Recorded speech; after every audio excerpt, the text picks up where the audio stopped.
further ado now, I want to introduce Dr. Cindy Sholes.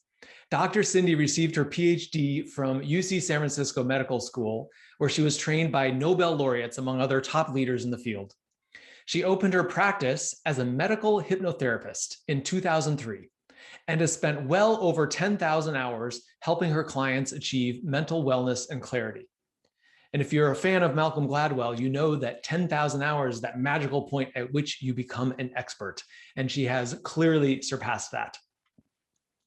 Now, as a social impact entrepreneur in the mental wellness space, she stands on the shoulders of giants as the innovator of REST, which stands for Rapid Reprogramming of Emotional Stress Technique. She believes when you optimize brain function, your true, authentic self will be freed and empowered to live a life full of purpose. We are very pleased to have with us tonight, Dr. Cindy Sholes. Fantastic. I really appreciate what you had to say about life choices, because life choices really is all about breaking through the habits where you really do have choice. And that's what I'm going to be talking to you about today as we talk about emotional agility. I'm going to be talking to you about how you can break through the habits that you have. We all have our own personal glass ceiling, which is really just a habit. And maybe you know the one that I'm talking about. When you reach a certain level of happiness, abundance, or success, you get stuck. Somehow you just can't reach beyond it. It's a personal glass ceiling because that limit is unique to you. Other people seem to be unhindered by the same issues that you might be hindered by. And in his book, The Big Leap, Gay Hendricks refers to what I'm calling the personal glass ceiling as the upper limit problem. So today I'm going to tell you how I learned to break through my own personal glass ceiling the hard way. And I'm going to share with you how you can do it the easy way.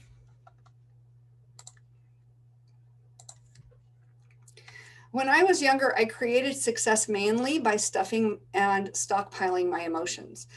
It worked to some extent because it got me through graduate school without too much drama.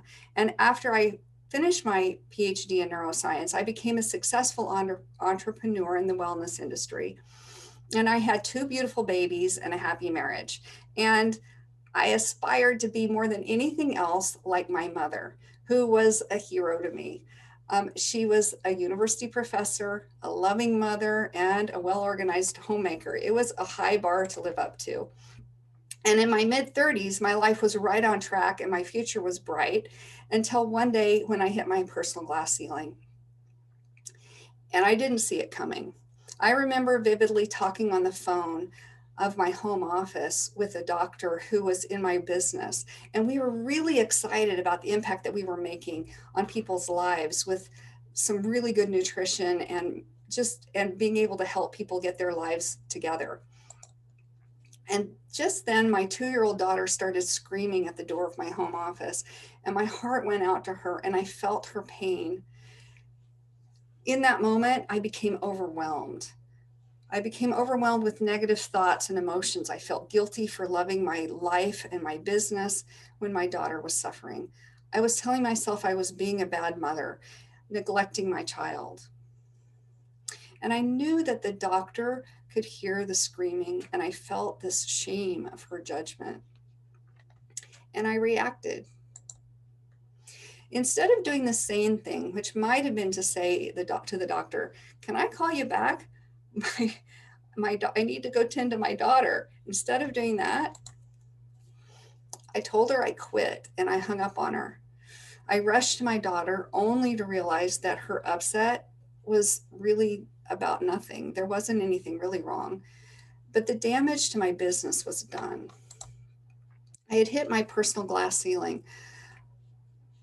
I didn't believe that I could be a successful entrepreneur and a successful mother at the same time. I feel like I failed my own mother, and I felt like I had ruined my life. And I spiraled into a depression until I vowed to figure out what had happened and how to prevent the self-sabotage from happening again. Now I look back on the incident as a blessing because it was the reason that I learned the emotional agility that I needed to change my mind. And one of the first things I learned is that I was not alone in having a personal glass ceiling that was held up by emotional baggage. I learned that our stories matter, thoughts are powerful things, emotions are guides, and most importantly, that time does not heal all wounds. But I also learned that you can change the past. You can put the past to rest. Today, I'm going to teach you how you too can crack open your personal glass ceiling and break through. I want to congratulate you because you're here. And because you're here, that means that you are not just a talker, you're actually doing something about your life. You're interested in how you can maximize your life choices. So thank you for showing up and getting as much as you can out of my presentation today. And I invite you to be here fully and take notes and put them into action. I may share some things with you that you already know, but keep an open mind and listen for how this information can impact your life. What you will learn is how you can crack the structure of your own personal glass ceiling that's stealing your choices. I'm going to teach you 3 critical questions that can help you build the skills of emotional agility to navigate the other side of your personal glass ceiling. I'm also going to teach you how you can permanently break through mental and emotional habits, some that you may not even be aware of, that keep your personal glass ceiling strong. So let's start by talking about what it means to have a personal glass ceiling. So have you ever felt like you had a set point where you just couldn't get beyond it? Maybe you felt like there were limits to your potential or that you've already met the limits. I believe our own personal glass ceiling is just the habit of being ourselves. I think that I know that we're habitual beings, and 90% of everything that we think, feel, and do, we've thought, felt, and done before. We have learned it, we've repeated it, and so many times we've repeated it that we believe it to be truth. Our personal glass ceiling is the upper limit problem that's made up of automatic negative thoughts and limiting beliefs that we have about the world. It's made up of our habits. And those automatic negative thoughts, they're just defense mechanisms that come from our interpretation of our experiences and our beliefs. And beliefs are just habit of the mind, and it's a cycle. Our thoughts lead to actions, which determine our experiences, that prove our beliefs and strengthen our habits. It's this habitual cycle of the mind that holds up our personal glass ceiling. In other words, your personal glass ceiling is just an accumulation of your personal habits, and especially your mental and emotional habits. So if we're going to break through your personal glass ceiling, we have to change your mind. And how do you do that? How do you change your mind? Well, the first step is you have to know your mind. So listen to your mental clutter, your mental chatter, which most of mine is clutter. So there you go. You might notice that if you're like 80% of the people, your mental chatter is made up of automatic negative thoughts or ants. We're wired to look at the threats so that we can protect ourselves. And because we're wired to look at threats, we're wired to see the negative. And those automatic negative thoughts, they're learned and they become habitual over time. So negative mental chatter can cause depression, anxiety, and it's gotten worse over the last decade. Since the advent of social media and smartphone dependence, cyberbullying and social isolation have become a major source of automatic negative thoughts. And in the last year, the uncertainty, as Rusty pointed out, of the pandemic has really added to our collective stress load. Ethan Kross describes both his own research and others in his book Chatter. His lab found that journaling about your story in second person with yourself as the hero gives your mind a new and positive perspective. So have you ever noticed how you can see more clarity about other people's problems and drama than you can about your own? That's true for most people, I think. Cross says that if you can be your own coach and your own cheerleader by directing your internal voice to talk to yourself as if you're talking to somebody else, that it works you can reduce your distress and you can reduce your automatic negative thoughts. And it works even when you're in the midst of distress. So, and when you do it, you want to use your own name. So I've been using this tool myself. So Cindy, you've got this. And so you can do it too. Why don't you try it? It's really can be very, very helpful. Start really monitoring your thoughts and changing the way you're thinking and rewriting the story of your life in your mind. This will increase your emotional resilience. And emotional resilience is really just your ability to pick yourself up when you fall down. And your ability to pick yourself up is going to come from the strength of the stories that you tell about yourself and about your life. So be the hero of your story and give yourself some superpowers. A diamond is just a piece of charcoal that's handled stress exceptionally well. Consider yourself like a diamond. And so we're going to move on to skill number 2, which is to use your emotions as guides. Now, emotions are really natural, and as I'll show you in a little bit, really important. For example, it's normal to experience the 5 stages of grief. And anytime that we've had a loss or if we've had a major change in our lives, the problem becomes that sometimes we get stuck in a particular emotional pattern, even after we think we've moved on. And when I hit my personal glass ceiling, I was stuck in guilt and unworthy. And that was my emotional home at that time. And it dominated my emotional patterns. And I learned firsthand what Tony Robbins says: the quality of your life is determined by the quality of your emotions. And that's the quality of your habitual emotions. So I used to think of emotions in 2 bins, and I think that this is fairly common. I used to think of emotions as being positive emotions and negative emotions, good or bad, and that we shouldn't have the negative emotions, and we certainly shouldn't be expressing them. And if we did, then there was maybe something wrong, that we should only have positive emotions. And of course, that's an oversimplification of emotions, and it's not very useful. And it created a lot of emotional repression for me and a lot of suffering.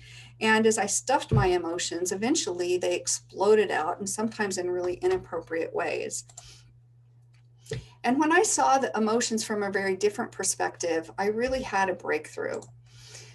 So consider that your emotions are information, like indicators on the dashboard of your vehicle.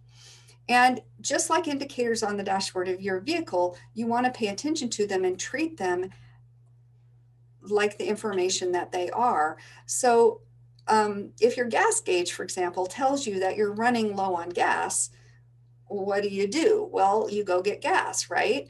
You don't put a happy face sticker on the indicator just because you don't like seeing your tank being on low. And your emotions are the same. It's not useful if you're going to just try to put a happy face sticker on it and suppress your emotions. Instead, there's a better way. So I learned this from Esther and Jerry Hicks in their book, Ask and It Is Given. And that's where this emotional guidance scale comes from. So if you're interested in, I know there's a lot of details on this slide. If you're interested in seeing it, you got to look up the book. And it's a really useful tool. So instead of putting emotions into 2 bins, they put the emotions on a scale. And the scale's not a scale of good or bad or positive or negative. It's really a scale from the most empowering emotions at the top to the least empowering emotions at the bottom. So the emotions at the bottom, when you feel them, you don't have a whole lot of power. And as you move up the scale, the emotions that are up higher on the scale give you more and more power, so that when you get to the top, they're very empowering states. And I noticed that my patterns were really disempowering. When I first saw this, I got really kind of excited about it because I became aware of it, and that allowed me to change the habits that I was having. So my emotional pattern is that I would get really passionate and enthusiastic about things, and I would put a lot on my plate, and often too much on my plate. And so, of course, life happens, and then I would drop some of the balls. And as I was dropping the balls, I would drop into this sense of overwhelm and feeling like I couldn't handle it. That overwhelm would cause me to doubt myself and blame myself. And I would move really quickly down the emotional guidance scale into a place of guilt and unworthiness, where I would just kind of wallow in that guilt and unworthiness. And being in guilt and unworthiness, then I would end up dropping more balls and things would pretty much fall apart. And I was like, how could I ever have thought that I could have done all of those things that I set myself up to do? Because clearly I couldn't handle it as I was dropping one ball after another. Once I saw this emotional guidance scale, I was really amazed that as I reflected back on those patterns, I realized that they started with overwhelm. And as I looked at this emotional guidance scale, I was like, wow, that's like right in the middle. It's really not that disempowering. You know, pretty much anything above 8 is an empowering emotion. And this is just like 11. And I realized, well, shoot, if I'm overwhelmed, I can probably reach to impatience or maybe even pessimism. And maybe from pessimism, it's pretty easy to reach to optimism, because pessimism is the glass is half empty, or maybe even sometimes it's like empty, but I got a glass and I know what it's like if it's going to be full. Well, that's optimism. And if I could just get hopefulness and optimism, then I could reach to that positive expectation and belief again. And when I did that, then I would find myself moving back up the scale into the more empowering emotions. And even though I dropped a ball, I just learned from those mistakes. But it really took this awareness of this emotional guidance scale and the patterns that I had been doing before I was going, my light bulbs went off and I was able to change. So I also realized as I looked at those patterns, as I looked at my patterns and I started using that scale, what it takes to really make a difference in emotional patterns in general. And anytime, and what I realized is anytime that you're having an emotion, it's great to ask yourself, there's 3 really important questions you want to ask yourself. The first one is, what is it? And the second one is, whose is it? And the third one is, when is it? And I'm going to address these all one at a time, but the what is it is what I just spoke about. You want to use that emotional guidance scale to identify what it is, because that tells you how empowered or disempowered you might be. And it also might give you some insight on where you might want to move towards more empowerment. But it's also useful to ask yourself, whose is it? Because it might not be yours.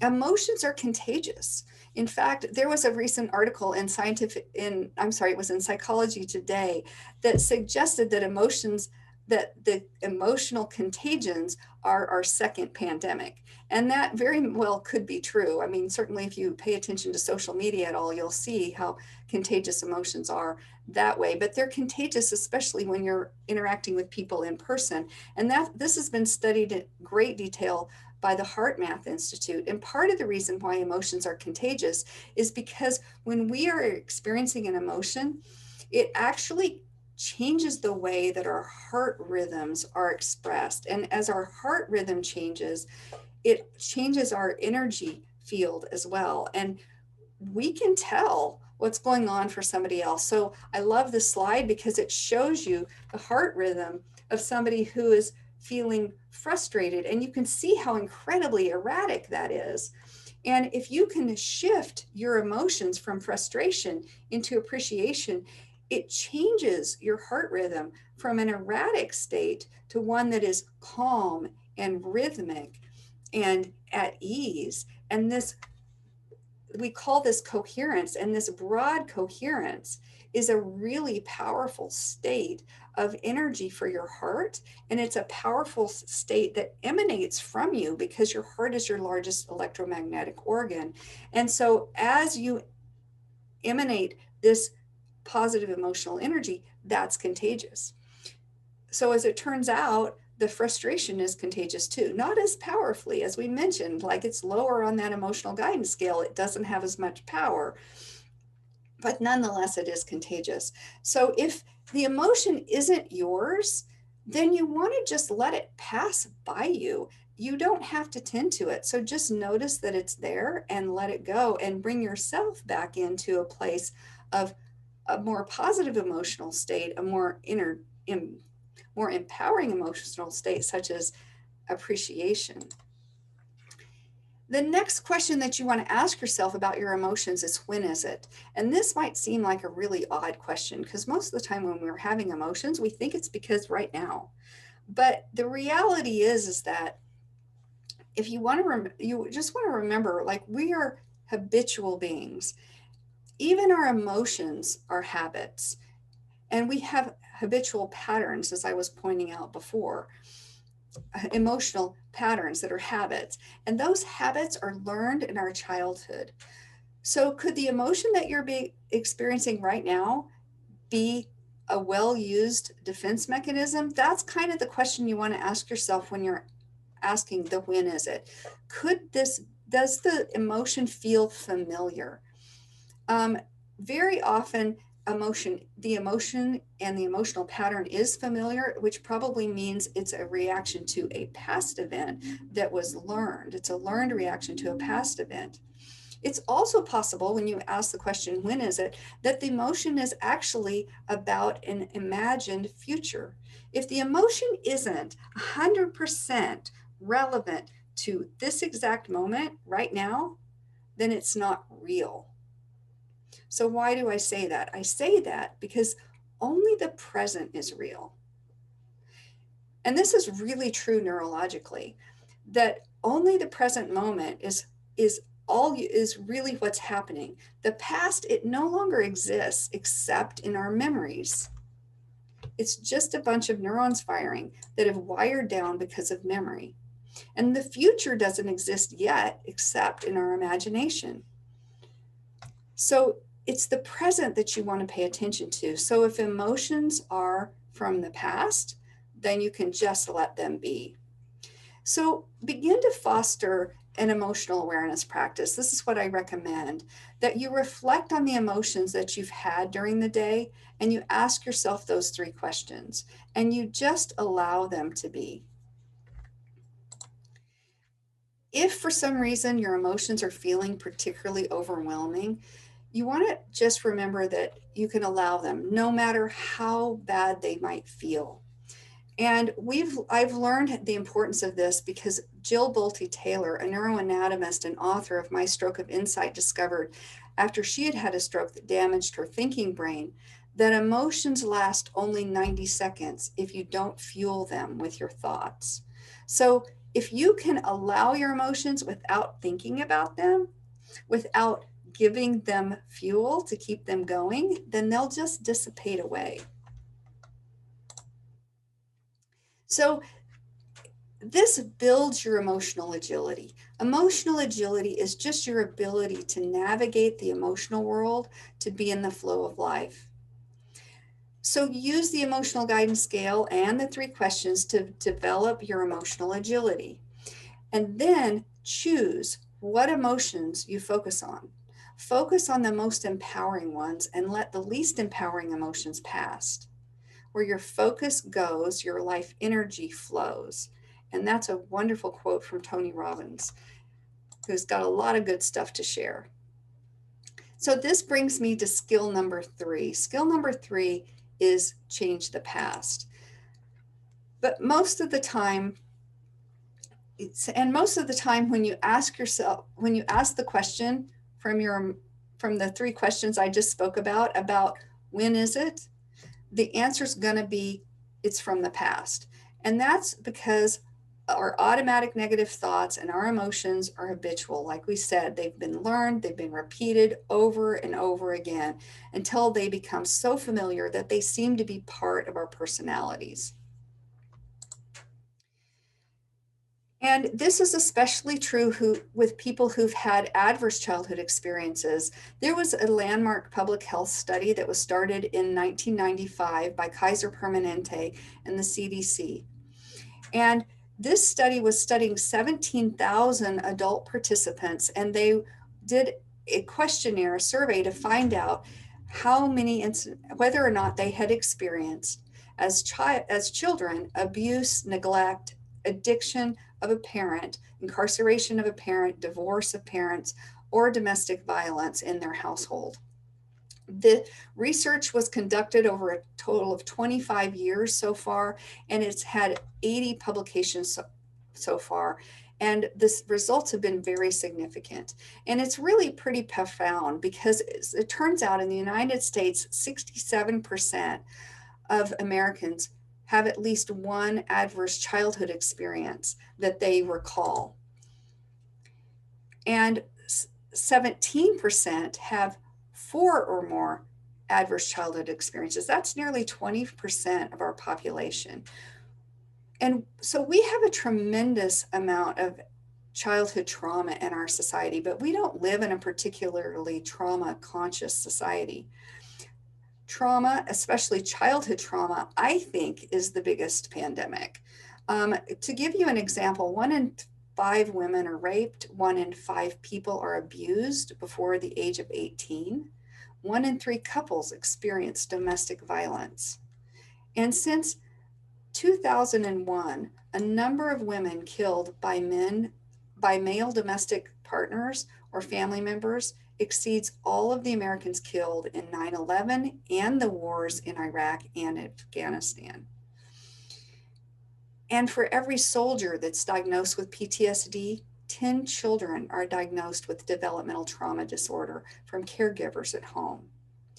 And all of this data is based on people's recollection. It's based on people's remembered experiences. Most of the time, adverse experiences are suppressed, forgotten, or not spoken about. So there's probably a lot more than are actually reported in the study. And depression, of course, these are normal responses to adverse childhood experiences that they affect how your body functions. And they affect how your body functions not just as a child, but all through your life, so that by the time you're an adult, if you've had 4 or more adverse childhood experiences, you are 2.5 times more likely to have heart disease, 4.5 times more likely to have depression, 12 times more likely for suicide, and 2 times more likely to have cancer. That's incredibly significant. And so even though these are normal experiences, so even though we have these adverse childhood experiences that took place in childhood, they may not be taking place as adults. The effects linger as adults. So it's not just, and I just want to reiterate, it's not just the really severe traumas that are a problem. Even less adverse experiences also are stored and stay into adulthood and have effects in adulthood as well. So even normal experiences of childhood can be interpreted by a child to be threatening and therefore traumatic. So I'm going to give you an example of this. And I want you to really understand that we're all born as precious and perfect beings, like gods and goddesses. And then something happens. And then something else happens. And everything that happens to us adds up to create who we are. We become a product of our genes, a product of our experience, and a product of our environment. So I'm going to give you a specific example. Meet Karen. Or maybe you already know her. She too was born magnificent. So let's just imagine her life. So you can just imagine that Karen is born. And let's imagine that her aunt comes over and is making ugly faces and says, "Oh, Karen, she has dreamboat eyes, just like Uncle Joe." And then Karen's aunt turns to Karen's mom and says with disdain, "Oh, Uncle Joe, remember him? What a rat." Just imagine Karen's reaction and the feeling that she might have at being compared to a rat. Well, you can just imagine that defense mechanisms are added. And then the only comfort that Karen can count on, her pacifier, is gone. And more defenses get added. And then the next thing she knows, her father is holding her out at arm's length. "Ooh, She made a big stinky and it's all out of the diaper. I'm not changing her. More rejection and more defenses are added.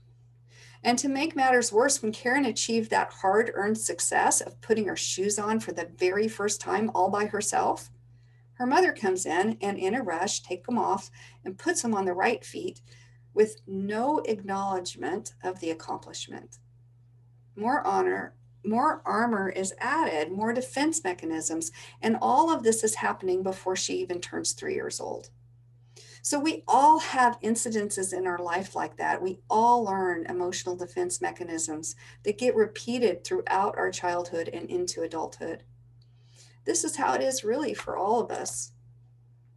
And by the time we're teens, we've covered our true and authentic selves like decorator crabs.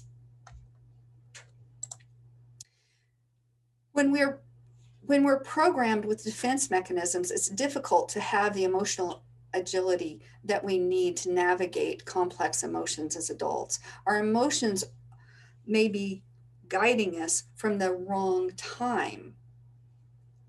Our emotions may be from the past.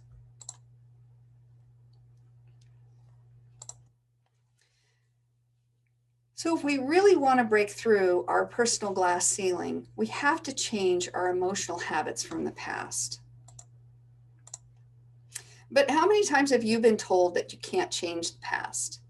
Well, I'm here to tell you that you can. And that's what I really want to talk about now. So you can change your past because of the way the nervous system works. The nervous system is plastic. It's called neuroplasticity. Every time you have an experience, a neuroemotional engram is created. And that's just a huge network of neurons that have fired together and wired together to represent an associative memory of the experience. This neuronal network is stored in the subconscious mind, in your emotional mind, if it's an emotional memory, as an implicit memory. And the distinguishing factor of an implicit memory is that you can't recall it. You can't actually consciously remember it, but that doesn't mean it's not there. Trauma comes back as a reaction, not a memory. So implicit memories are reactions. They're not something that you can actually recall. So traumatic memories that haven't been fully processed are stored in the emotional brain without being connected to the logical mind. They don't have a timestamp.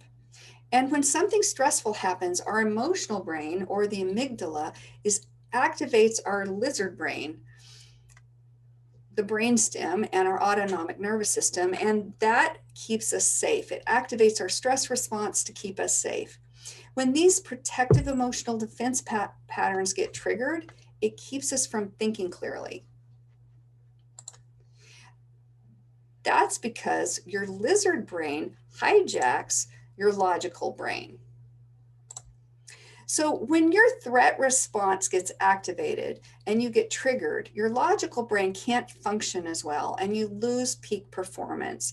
So this graph is a good example of that. If you'll see on the y-axis, I guess it is, you see performance going up here. And as we get activated, as our stress response gets activated from, say, sleep and boredom, we have to get a little bit activated. That's the same stress response that causes us anxiety if it gets too high. But when it gets activated a little bit, it brings us out of boredom into the optimal performance state, which is when your logical mind has its best, is most able to be active and perform at its highest level.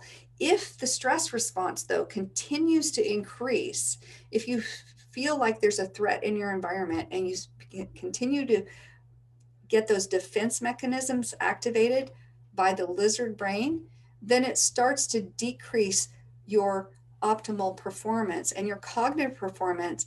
Your thinking brain begins to decrease in its abilities. So adverse childhood experiences are like weeds that are in the garden of your mind. And in order for, and as you know, like with weeds, if you just pull, you know, like if you just pick these dandelions, they're just going to come right back up. So adverse childhood experiences are like that. Like you really have to get to the root of them in order to be able to do anything about them, that they will continue to grow and take over your garden and your lawn, planting seeds, because your first adverse childhood experience is going to lay down, plant the seed of that neuronal network, that neuroemotional engram. The next one that's similar is going to reinforce the first one, add on to it, generalize it, and distort it, and make it bigger and more easily triggered. And so that's why I developed a technique called rapid reprogramming of emotional stress technique, or REST. REST is a specific step-by-step process to change the subconscious mind. It works by processing the stored reaction patterns, those emotional reactions and our automatic negative thoughts that we've learned from adverse childhood experiences, whether they're large ones or small ones. And it's like weeding the garden of your mind. It's like pulling the weeds out by the roots. Because what rest does is it engages the connecting brain, the hippocampus, which integrates the emotional pattern into the logical mind for processing. So rest is a step-by-step process that can connect you with the most original implicit memories where the seed got planted of that adverse childhood experience. That once that recollection, that memory is open, that implicit memory, it begins to change and it connects into the logical brain, the prefrontal cortex, through the hippocampus, which is your connecting brain. And this integrates the emotional pattern into the logical mind for processing. And this reduces your stress load, and it gives your logical brain more capacity to be in peak cognitive performance.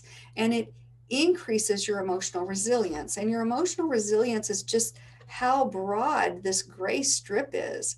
So the broader this strip is, the more you're able to maintain a peak performance state at a larger range of stress responses.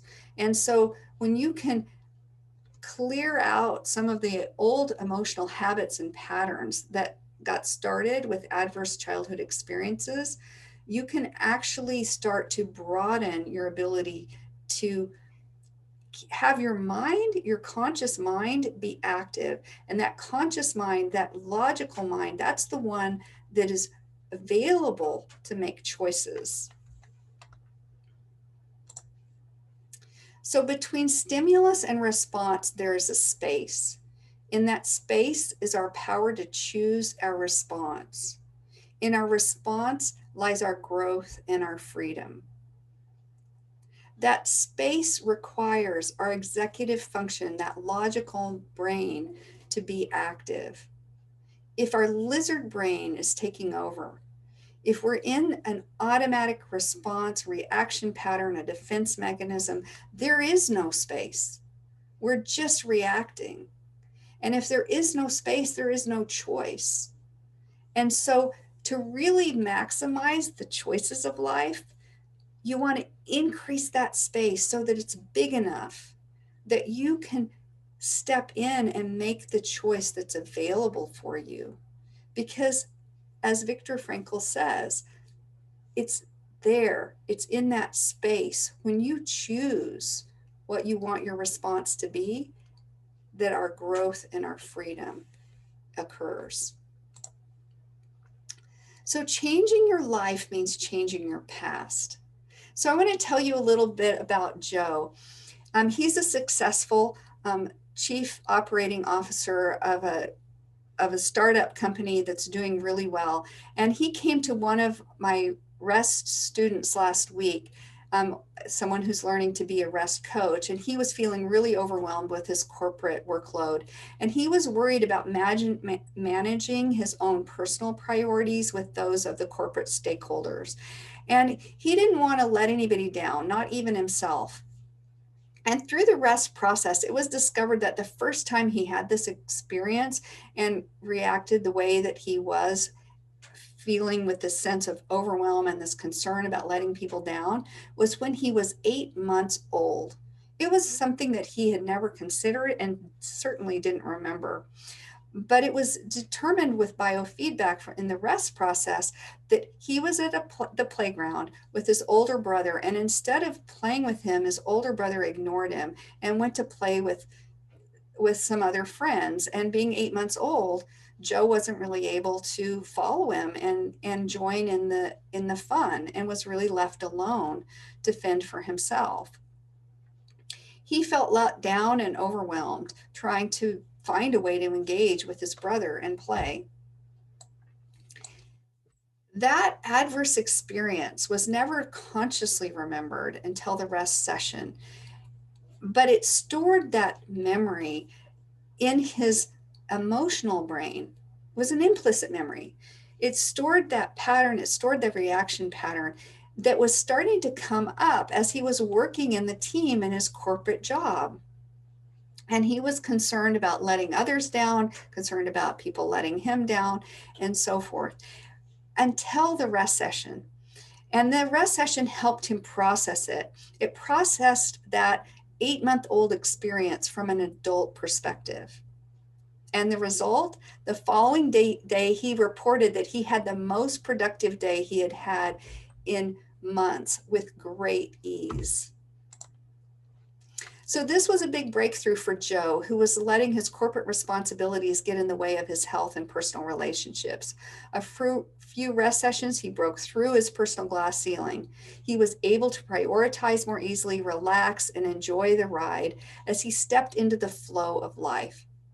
And I want to invite you to examine your own mental chatter, to examine your own emotional defense mechanisms so that you can break through your own personal glass ceiling.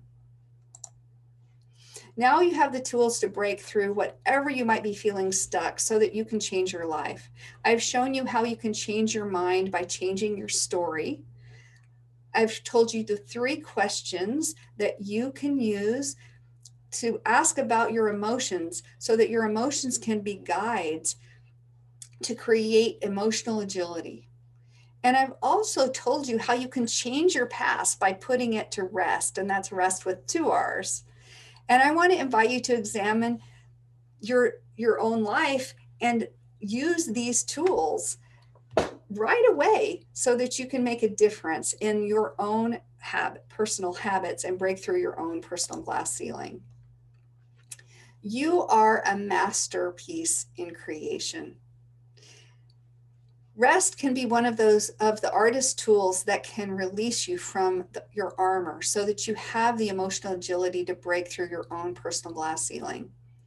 One of my clients was telling me how she felt like the rest sessions that she was having was really chipping away at the crud that was keeping her from being her authentic self. And it reminded me of this quote from Michelangelo.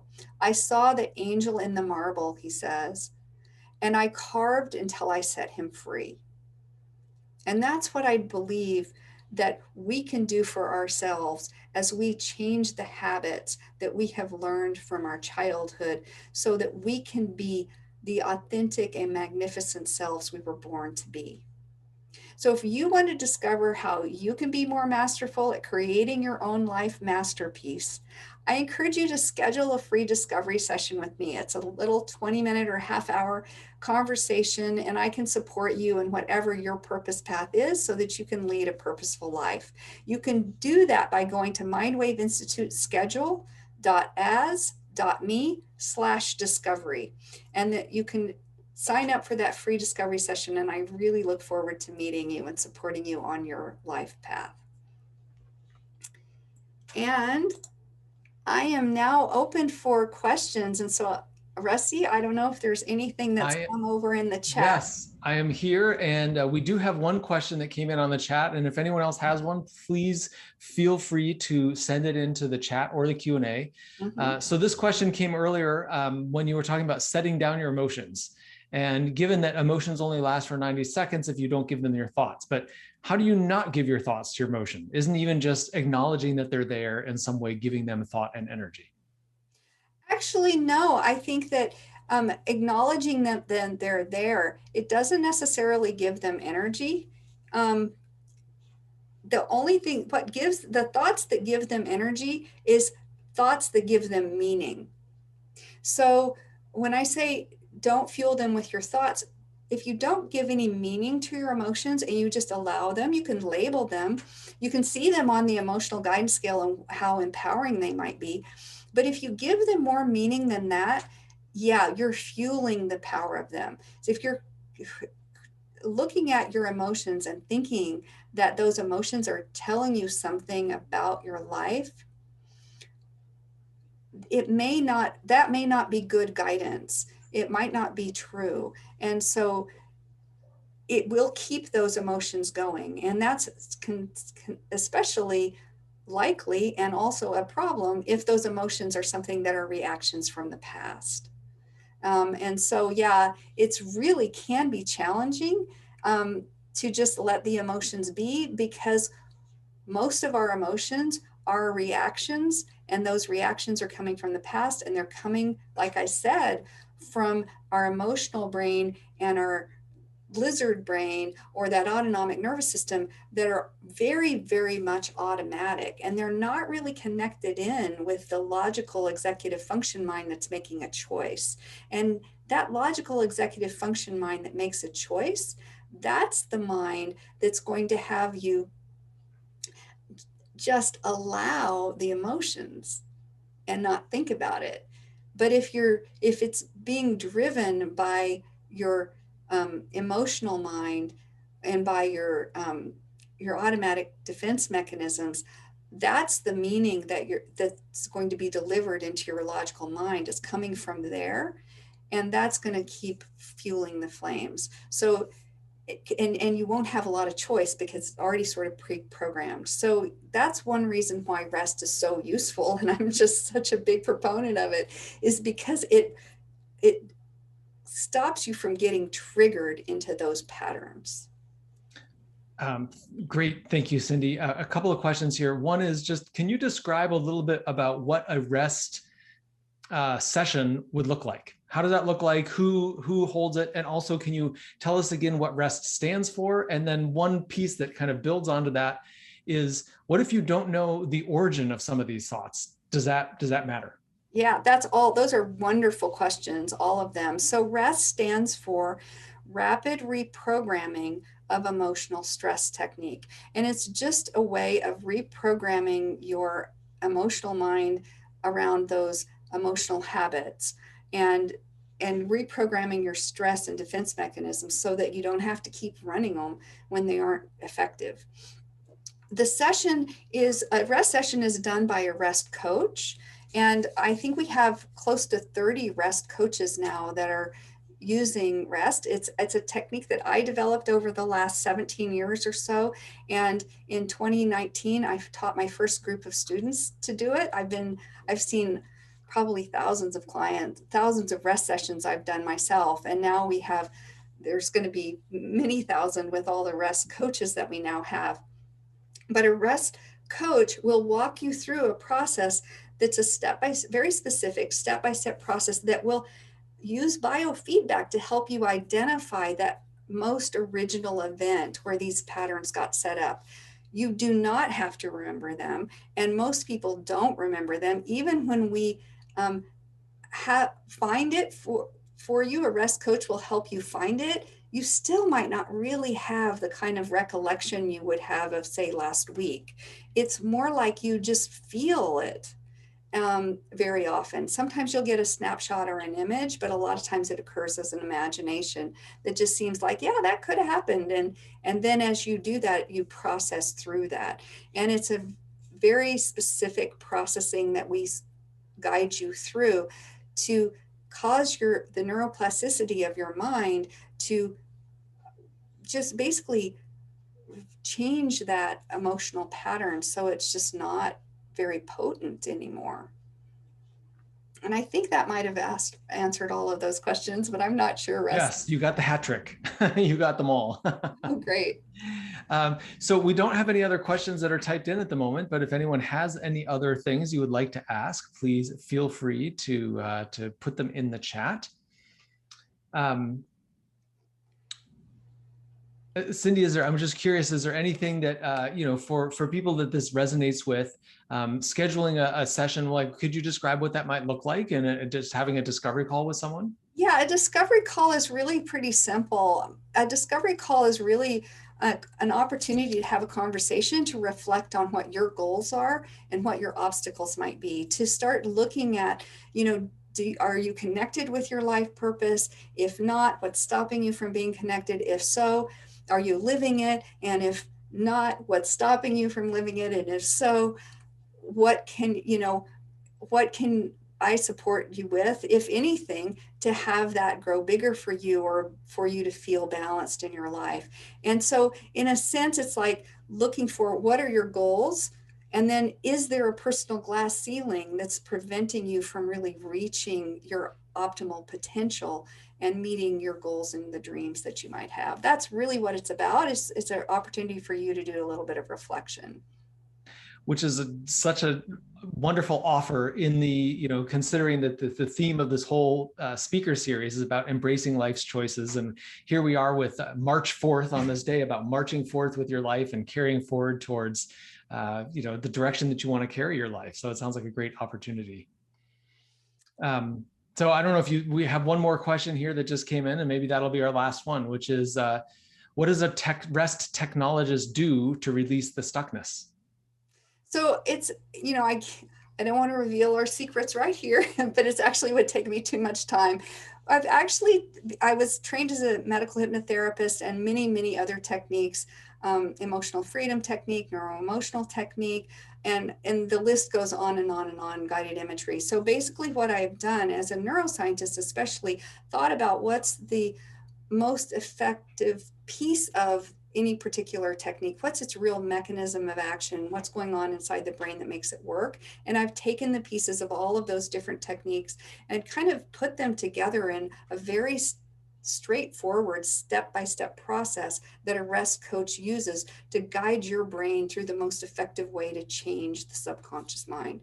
And I don't know if I could, if you really want to know, you want to take our 4-month training to become a rest certified coach, is the best way to really understand exactly what each of those steps means, what's going on in the brain, how it works, and also to get a lot of results in your own life.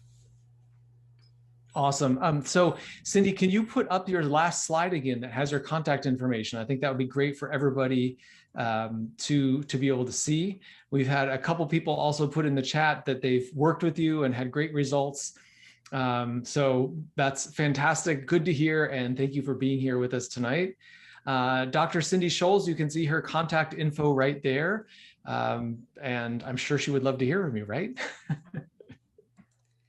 Absolutely. Awesome. I would love that. And please feel free to get in touch. I look forward to meeting as many of you as I can support, if that's something you're looking for.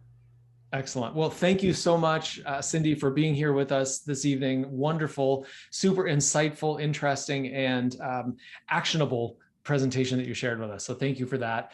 And I hope for all of you who are here watching that you take something out of this and you take action on it, and you come join us again next month. Next month is the first Thursday of the month, happens to be April 1st. So we hope to see you there. And we have we have Linda Shively as our speaker next time about taming the joy-stealing dragons. So come join us to hear for that. And have a wonderful month. And we look forward to seeing you all again next month. Good night. Thank you so much.